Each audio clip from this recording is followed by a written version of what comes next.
a derelict starship left to rot, until a human engineer revives it into a galactic powerhouse. In its time, it was a marvel of human engineering, designed to travel the far reaches of space and support colonies on distant planets. Its builders had poured years of careful planning, resources, and hope into every deck, every corridor, every panel. But now it was nothing more than a ghost. Dust hung in the air like a thick fog, and the sound of silence filled the vast docking bay where it sat. Its hull was chipped and scratched from years of neglect, and most of its systems had long since powered down.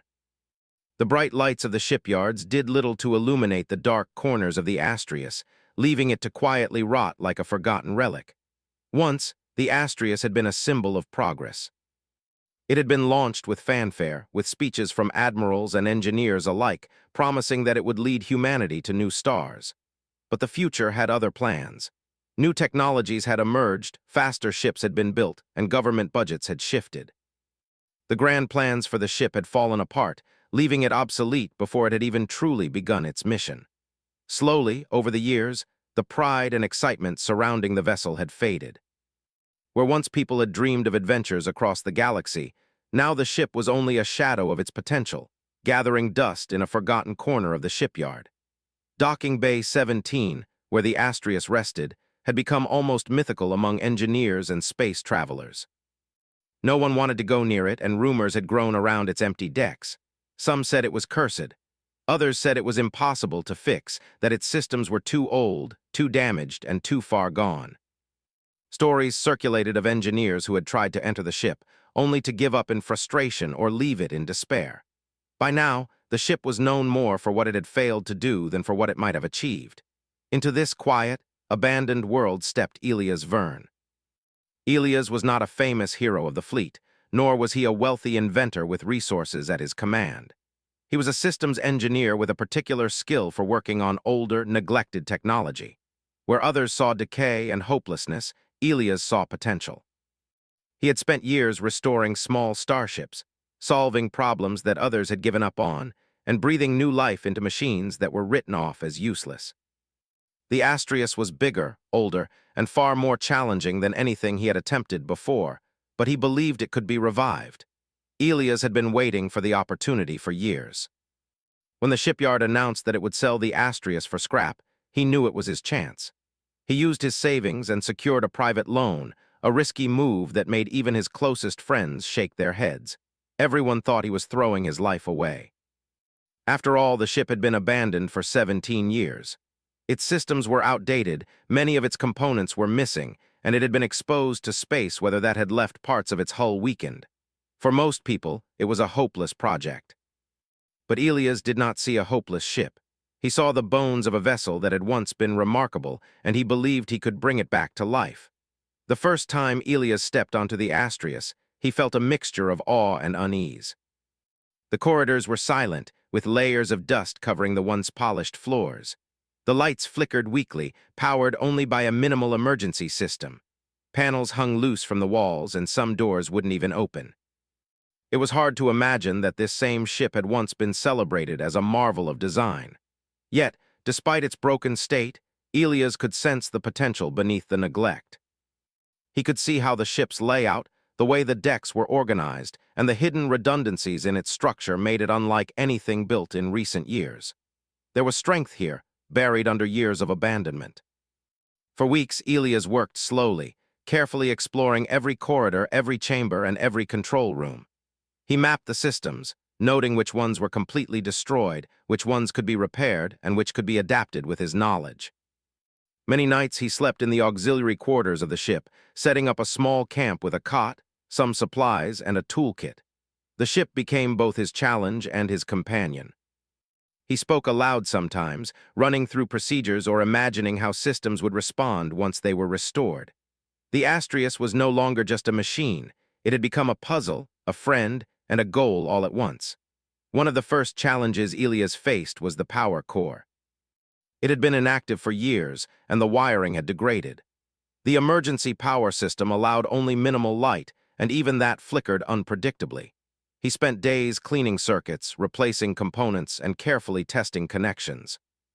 Each time he thought he had solved a problem, a new complication appeared. Corrosion had eaten away at connectors, some parts were missing entirely, and some panels contained errors in the schematics that had long been forgotten. It was frustrating, exhausting work. But Elias persisted. Every small success, like a flicker of stable light or a hum from a reactor relay, filled him with excitement and motivated him to continue. As he worked, Elias discovered more about the ship's design than he had expected. The engineers who built the Astrius had overbuilt it, making the structure stronger than anyone realized. There were redundancies in the power distribution systems that could be leveraged to increase efficiency. The hull had been reinforced in ways that modern ships had abandoned, giving it an advantage in durability.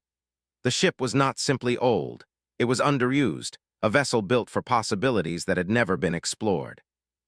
Every discovery was like a hidden treasure, and Elias carefully noted each one, planning how he could use it to bring the ship back to life. Elias also had to deal with skepticism from others. Many engineers, shipyard officials, and even some friends warned him against trying. They said it was a waste of time and money, that no one would ever use an old, slow ship in a galaxy of faster, sleeker vessels. Some even tried to persuade him to sell the ship for parts. But Elias refused. He believed in the Astrius, in the work of the engineers who had built her, and in his own skill. For him, restoring the ship was not about profit or fame. It was about reviving something that others had given up on and proving that careful, dedicated work could turn despair into opportunity. By the end of the first year, progress was slow but noticeable. Lights worked in some corridors. Some of the propulsion systems could hum at low levels. Sensors flickered to life, offering glimpses of readings long considered impossible. It was not yet a functional starship, but it was no longer dead.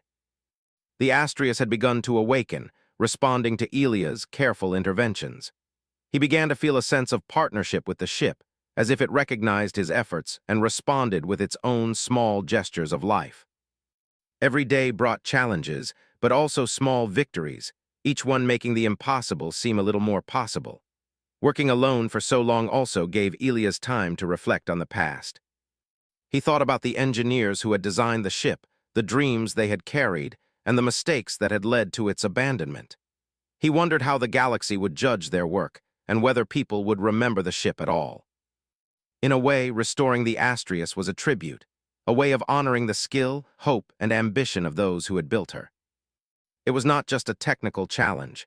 It was a mission to reconnect with human ingenuity and preserve a piece of history that might otherwise have been lost. Despite the hardships, Elias remained motivated by his vision. He imagined what the Astrius could become once fully restored. He envisioned her not just as a transport or logistics ship, but as a vessel capable of long-range missions, self-sufficiency, and even defense if needed. He saw potential for her to carry new technology, to help colonies, and to explore regions of space that others avoided. Every time he thought about these possibilities, he felt renewed energy and determination. The ship was no longer just abandoned metal. It was a dream waiting to be realized. As the year drew to a close, the Astrius had changed in subtle but meaningful ways. Lights glimmered along decks that had been dark for decades. Mechanical systems hummed faintly, hinting at life returning to their circuits. Dust still lingered and many problems remained, but the ship had begun to feel alive again.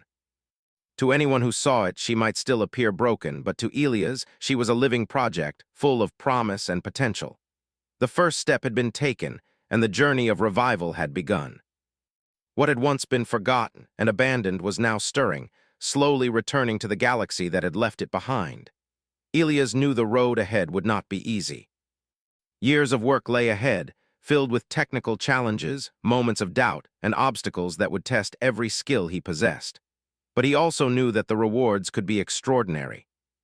The Astrius had been built for greatness, and with dedication, patience, and vision, it could still achieve remarkable things. And so, with determination in his heart and tools in his hands, Elias began the long process of breathing life back into a starship that many had thought lost forever. In the quiet halls of Docking Bay 17, a forgotten giant began to stir, and the story of its revival was about to begin. Elias Verne spent the first year simply learning the ship, exploring every deck, and slowly bringing life back to the Astrius. But the real challenge was only beginning. Restoring a ship that had been abandoned for 17 years was not just about turning on lights or reconnecting a few circuits. It was about understanding decades-old technology, finding ways to work around damage, and rediscovering the intelligence that had been built into a vessel that no longer had anyone to care for it. Every day presented new puzzles, and every problem he solved seemed to reveal two more waiting in the shadows. The first major challenge came with the propulsion system. The ship had once been capable of sustained deep space travel, but its engines had not been active for years. The fusion core had cooled, the conduits were partially blocked, and many of the subsystems were simply corroded beyond repair. Elias spent weeks examining the engine room, crawling into tight spaces where dust and rust had piled up, and carefully replacing worn components with parts salvaged from old scrap or fabricated by hand. Each adjustment had to be precise. One wrong move could permanently damage a system that had already survived decades of neglect. Even as he worked, he could feel the weight of responsibility. This ship had once been important, and it deserved to be treated with respect. The Astrius was full of surprises. Elias discovered that the original engineers had left behind hidden redundancies in the systems, extra circuits, secondary power channels, and backup processors that were never meant to be used but could be activated if necessary. These were buried deep in the ship's core, in places that no one had checked for years. Most engineers might have ignored them, thinking them outdated or useless, but Elias saw the possibilities. He began mapping these hidden systems, carefully documenting each connection and considering how he could use them to improve the ship's performance. It was like discovering a secret layer to a puzzle that had been abandoned long ago. Working alone was both a blessing and a curse. On one hand, Elias could move at his own pace, making decisions without interference. On the other, he had no one to discuss problems with, no one to celebrate small victories with, and no backup if something went wrong. Nights in the auxiliary quarters were long and quiet. He slept little, often waking in the middle of the night to adjust a system or check a sensor reading. The hum of the emergency power became a kind of companion, a reminder that the ship was slowly responding to his efforts. And sometimes, when he was deep in the engine room or crawling through a maintenance shaft, he could almost feel the ship itself responding, as if it recognized that someone cared again. One of the hardest challenges was the navigation system. After years of inactivity, most of its mapping data had been corrupted. The star charts were incomplete, the autopilot functions were unreliable, and many of the sensors had malfunctioned. Elias spent days rebuilding the navigation matrix, cross-referencing old maps with modern coordinates, and carefully testing each module. Sometimes the system would reject his input, or a sensor would fail after he thought he had repaired it. Each failure was frustrating, but Elias refused to give up. He reminded himself that the ship had once been designed for the impossible. If he could understand its logic, he could restore it to even greater potential. The work was exhausting, and there were moments of doubt. Friends and colleagues sometimes questioned why he was devoting so much time and energy to a ship that many considered useless. "It's old," they would say. "It's slower than the new ships, and it will never be competitive." Elias would only smile. To him, the Astrius was not just an old ship, it was an opportunity. It had hidden strengths, reinforced hulls, and design choices that modern vessels had abandoned. It was a chance to show that careful planning, creativity, and patience could bring something back to life that the galaxy had forgotten. As months passed, progress became more visible. The lights along the decks no longer flickered. They shone steadily, illuminating corridors that had been dark for years. The fusion core began to hum at low power, enough to bring essential systems online. Sensors started sending readings, revealing information about the ship's structure, environment, and systems that had been lost for decades. Even small things, like doors opening smoothly or warning lights functioning correctly, felt like victories. Elias celebrated each one quietly, taking notes on what had worked and what could be improved further. To anyone else, these changes might have seemed minor, but to him, they were signs that the ship was slowly waking up. One of the most important discoveries came when Elias examined the cargo bays. These vast spaces had once been used for transporting goods and materials across the galaxy. Many engineers might have considered them simple storage areas, but Elias saw potential for more. He realized that the bays could be converted into fabrication areas. allowing the ship to repair itself or build equipment while in space. This meant that the Astrius could eventually operate independently for long periods, a self-sufficient vessel capable of handling missions that other ships could not. The idea filled him with excitement. The ship could be more than it had ever been before. As the ship regained power, it also began to regain personality. Elias often spoke aloud, running through simulations or explaining his next steps to the ship itself. It became a companion in his solitude, a partner in the work that seemed endless at times. Sometimes, when he sat in the bridge, listening to the hum of the systems and the quiet beep of sensors, he imagined the Astrius as a living being, slowly waking from a long sleep. It was a comforting thought, a reminder that he was not just repairing metal and circuits, but reviving a part of history. The more he worked, the more he understood the ingenuity of the original engineers. They had designed the ship with foresight, building redundancies and structural strengths that modern ships lacked. Elias could see how they had anticipated challenges and planned solutions that would only become apparent decades later. It was a humbling experience, realizing that he was following in the footsteps of people who had thought beyond their own time. He felt a connection to them, as if their vision and dedication were reaching across the years to guide his own work. Despite the progress, challenges remained constant. Corrosion had eaten away at vital connections, requiring him to fabricate replacements. Some systems were so outdated that modern components were incompatible, forcing him to adapt or redesign entirely. There were nights when the work felt endless, and exhaustion threatened to overcome his determination. But every small victory renewed his energy, reminding him why he had chosen this path. He was not just repairing a ship, he was proving that patience, knowledge, and belief could overcome even the greatest obstacles. By the end of the second year, the ship was beginning to show signs of life beyond the basics. Propulsion systems could run at low levels, allowing the Astrius to move short distances under her own power. The navigation system was partially restored, giving accurate readings for nearby objects. Life support systems functioned at minimal capacity, enough to support short-term missions or extended work sessions. It was far from complete, but it was enough to show that Elias' vision was working. The ship was no longer simply abandoned metal. It was becoming something new, something capable of great achievements. Elias began to think more boldly about the ship's future. If he could continue restoring systems, integrating new technology, and leveraging the hidden redundancies he had discovered, the Astrius could become a vessel unlike any other. It could travel farther, last longer, and handle situations that newer, faster ships might avoid. The idea of creating something that combined the best of old engineering with modern innovation thrilled him. Every plan he made, every schematic he drew, was aimed at transforming the ship from a forgotten relic into a living powerhouse. As the second year ended, Elias realized that the Astrius had become more than a project. It was a challenge, a teacher, and a partner in his journey. He had faced countless setbacks, from failing systems to unexpected structural damage, and had overcome them through persistence and creativity. The ship had begun to respond to his efforts, showing signs that it could handle even more ambitious restoration work.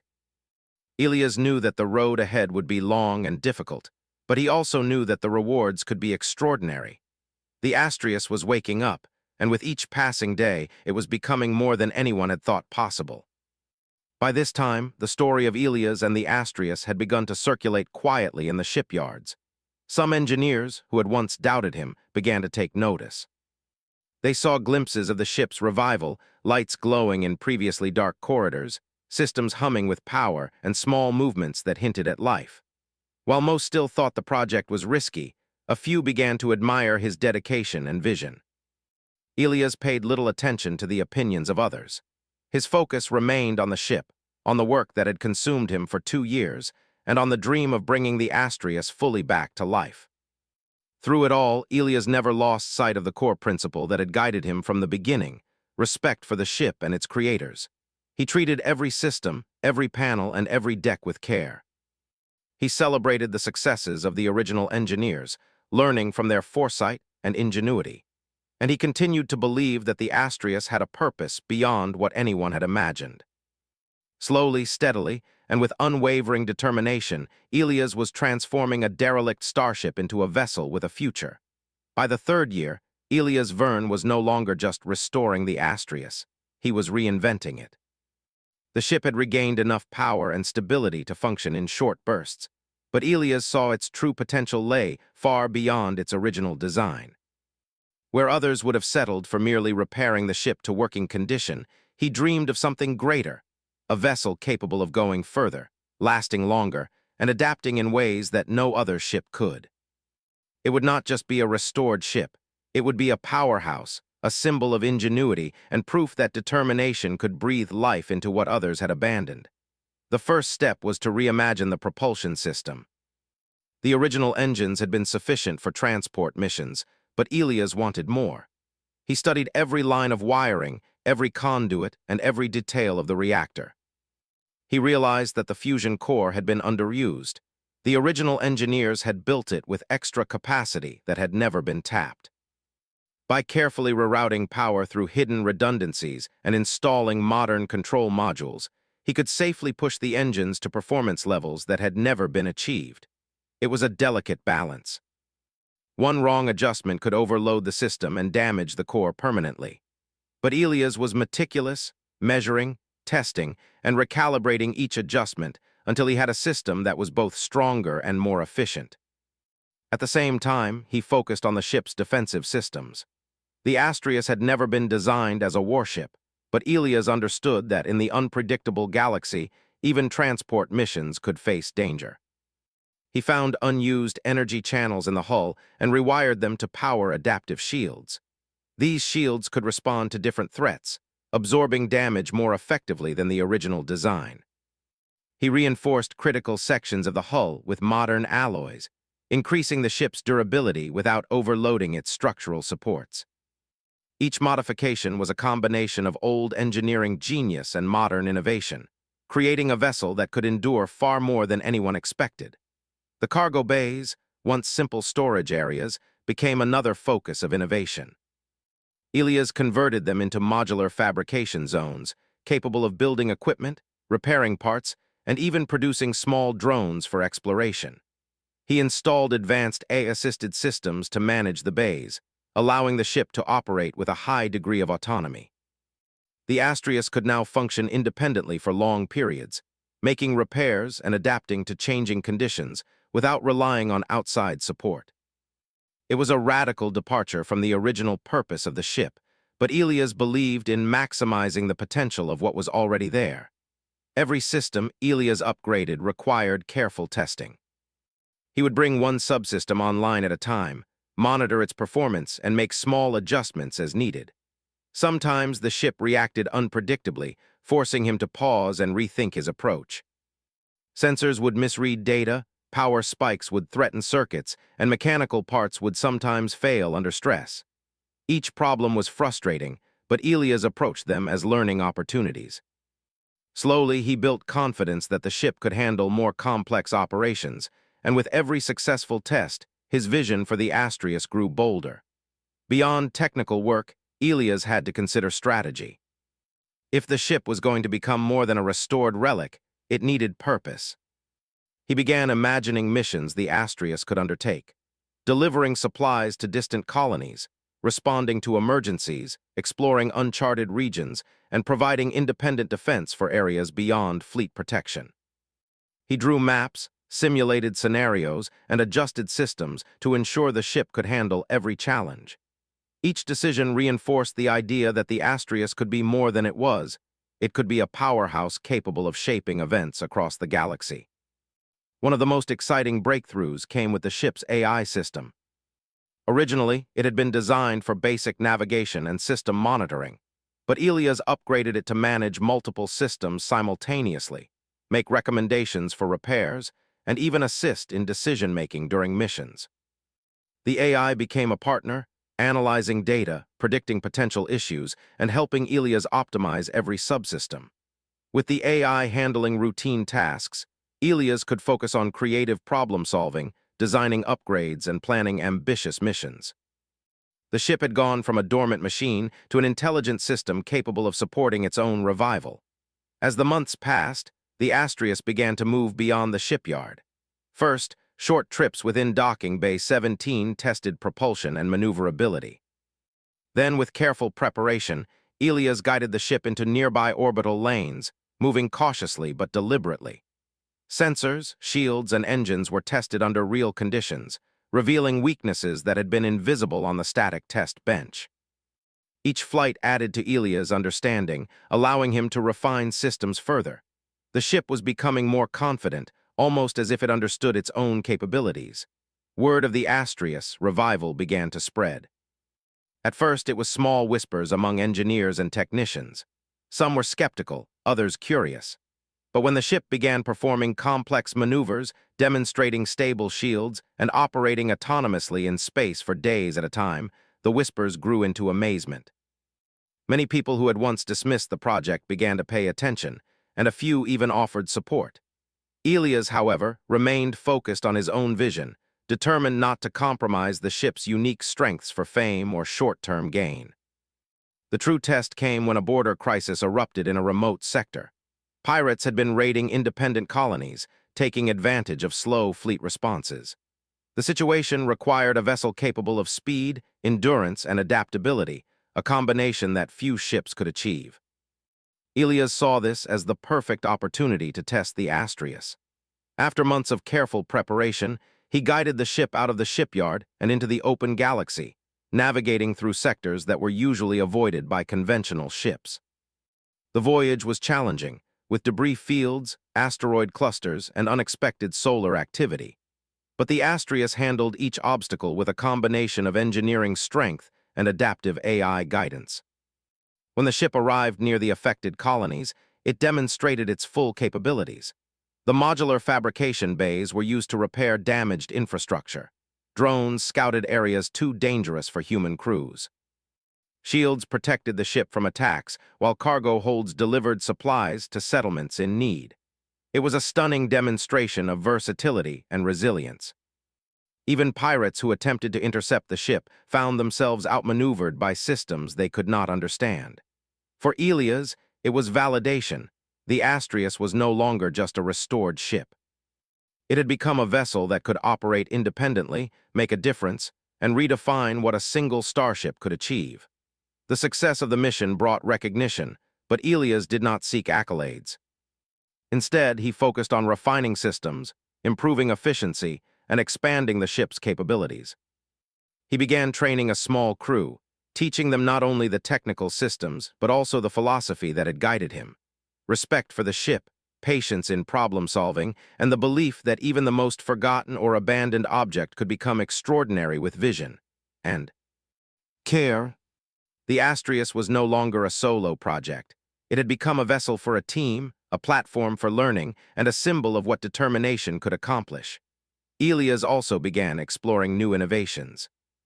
He experimented with adaptive energy distribution, allowing the ship to redirect power to engines, shields, or sensors depending on the situation.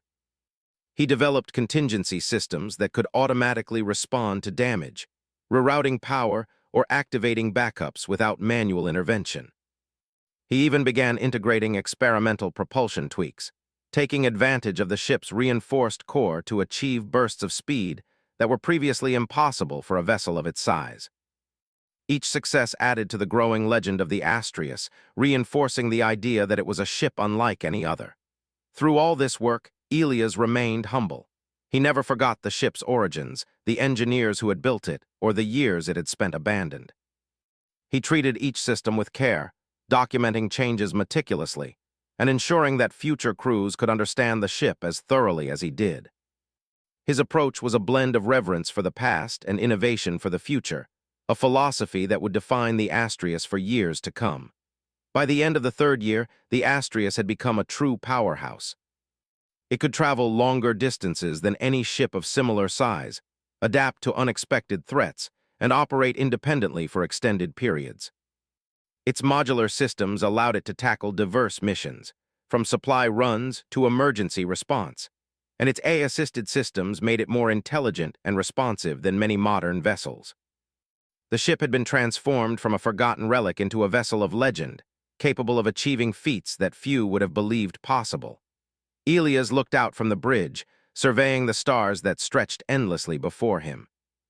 The Astrius had awakened under his care, and the galaxy was beginning to notice. The ship was no longer a forgotten shadow in Docking Bay 17. It was a living testament to ingenuity, patience, and determination. Every panel, every engine, every light was a symbol of what could happen when someone refused to give up, when someone believed in potential that others had overlooked. For Elias, the journey was far from over, but the transformation was undeniable. The Astrius had become a force to be reckoned with, and its story was only just beginning. The Astrius had come a long way from the dust and silence of Docking Bay 17. What had once been a derelict, forgotten ship was now alive, humming with power and capability, a vessel that could take on missions that no other starship could. But for Elias Verne, the journey was not only about the ship's power, it was about purpose. He knew that the Astrius could be more than a personal triumph. It could become a force for good, a symbol of resilience, and a tool to help those who had been left behind in the far reaches of human space. Elias began to plan larger missions. He studied sectors of the galaxy that were poorly serviced by fleet operations, regions where colonies were isolated, supply lines were unreliable, and local populations often faced danger from pirates or natural disasters. Unlike most modern ships, which were designed for speed and efficiency, the Astrius was built for endurance and adaptability. Its reinforced hull could withstand harsh environments, its modular systems allowed for rapid repairs, and its AI-assisted systems could manage complex tasks autonomously. It was ideal for missions that required independence and ingenuity rather than sheer speed or firepower. The first real test came when a cluster of outer colonies faced a severe shortage of supplies. Political disputes and fleet delays meant that help was not coming anytime soon. Elias saw this as an opportunity to demonstrate what the Astrius could do. He organized the ship's cargo and systems, prepared for potential obstacles, and set out into space. The voyage was challenging. Asteroid fields, fluctuating solar activity, and unpredictable gravity wells tested the ship at every turn. Yet the Astrius moved steadily, its engines humming, its shields active, and its systems adapting in real time to the challenges. It was a demonstration of what careful engineering, combined with vision and determination, could accomplish. Upon arrival, Elias coordinated the delivery of supplies. The ship's modular bays allowed for quick fabrication of replacement equipment for the colonies, while drones explored the surrounding areas to ensure safety. The AI monitored conditions continuously, providing Elias with updates and suggestions for optimal operations. Colonists watched in awe as the massive ship efficiently carried out tasks that would have required a fleet of vessels. It was a quiet triumph, but its significance was profound. Where bureaucracy and delay had hindered aid, the Astrius had acted decisively, proving that a single, well-designed and well-managed ship could achieve what many thought required an entire fleet. News of the Astrius' success spread quickly. Word reached shipyards, independent traders, and even fleet officials. Some were curious, others skeptical, but all began to recognize that the ship represented something unique. Elias received offers of support, invitations to speak, and requests for collaboration. Yet he remained focused on his mission. The Astrius was not a tool for personal fame. It was a platform to demonstrate innovation, resilience, and the value of dedication. He carefully selected missions, prioritizing those that could have a meaningful impact and reinforce the ship's role as a dependable, adaptable vessel. Over time, Elias trained a small crew to assist him. He emphasized not just technical skill, but also a philosophy that had guided him from the beginning: respect for the ship, patience in problem-solving, and the belief that potential could be found where others saw decay. The crew learned to operate the ship's systems, manage its modular bays, and work in harmony with the AI.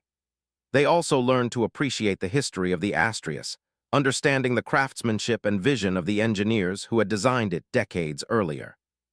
The ship became a classroom as well as a vessel, a place where knowledge, skill, and values could be passed on to a new generation of engineers and explorers.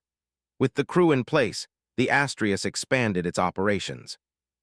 It began taking on longer missions, traveling farther from human space, responding to emergencies in distant colonies, and exploring uncharted regions. Each journey tested the ship in new ways, from navigating treacherous asteroid belts to surviving unexpected solar storms, from delivering critical supplies to repairing damaged infrastructure. Through every challenge, the ship demonstrated its unique combination of resilience, adaptability, and intelligence. Its successes built a growing reputation, transforming the Astrius from a curiosity into a respected force in the galaxy. Elias also began experimenting with further innovations. He refined the energy distribution system, allowing the ship to allocate power dynamically between engines, shields, and life support. He improved fabrication capabilities, enabling the ship to create tools, repair parts, and construct drones in the field.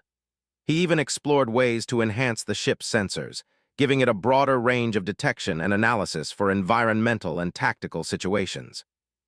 Each improvement strengthened the ship's ability to operate independently, making it a true powerhouse that could respond to a wide range of scenarios without relying on external support. Despite the ship's growing fame, Elias remained humble. He never lost sight of the Astrius' origins, a forgotten vessel abandoned by time and circumstance. He respected the work of the original engineers, studied their designs carefully, and honored their vision by building upon it thoughtfully. Every repair, upgrade, and innovation was approached with care, ensuring that the ship retained its integrity while reaching new heights of capability. The Astrius had become more than a vessel. It was a living testament to human ingenuity, determination, and respect for legacy. As the years passed, the Astrius became a symbol across human space. Colonists, engineers, and traders alike began to recognize it not just as a ship, but as a beacon of possibility. It demonstrated that with vision and effort, even the most neglected or abandoned objects could be transformed into instruments of achievement. Stories of its missions inspired young engineers to take on challenging projects, to explore forgotten systems, and to believe in potential where others saw failure. The ship's legend grew with every journey, every successful mission, and every challenge overcome. Elias found a quiet satisfaction in this. He knew that the ship's story was now larger than any single mission. It represented resilience, creativity, and the power of dedication. He saw that the crew, inspired by their work on the Astrius, were learning skills and values that would carry them through future projects and challenges. The ship had become a teacher as well as a tool, shaping not only outcomes in space, but also the people who worked alongside it. Elias realized that this was the true success, that the Astrius was now a living part of human progress, influencing not just events, but the minds and skills of those who encountered it. Even after years of operation, the Astrius continued to evolve. Elias never stopped seeking improvements, finding ways to integrate technology without compromising the ship's structure, training the crew in new techniques, and exploring regions of space that had been long neglected. The ship's endurance allowed it to operate in conditions that newer vessels avoided, from intense radiation zones to areas with unpredictable gravitational anomalies. Its modular systems and AI-assisted management meant that it could adapt to almost any situation, performing tasks that would have been impossible for standard ships. The galaxy came to rely on it as a flexible, dependable, and intelligent partner. One of the most remarkable aspects of the Astrius journey was its influence on collaboration. Other engineers and independent operators began seeking guidance from Elias, studying the ship's systems and learning from its design philosophy. It became a model for what could be achieved with thoughtful innovation, patience, and respect for legacy systems. The ship inspired a wave of independent restoration projects, encouraging others to take on neglected vessels and unlock their hidden potential. What had started as a solitary mission in a quiet docking bay had grown into a movement, reshaping how people approached engineering, space travel, and problem-solving. Through all this success, Elias never allowed the Astrius to become complacent. He maintained rigorous testing schedules, simulated emergency scenarios, and continued exploring new technological adaptations. The ship remained a living system, always improving, always learning, and always prepared for new challenges. It was no longer simply a restored starship. It was a powerhouse, a mentor, a symbol, and a force capable of making tangible differences in the galaxy. Every panel, every engine, every sensor had a story, a testament to perseverance and ingenuity. Finally, after years of service, the Astrius had secured its place in the galaxy. Its missions had helped countless colonies, its innovations had influenced a generation of engineers, and its story had inspired hope in a galaxy where neglect and abandonment were all too common. What had once been a derelict starship, abandoned in Docking Bay 17, had become legendary.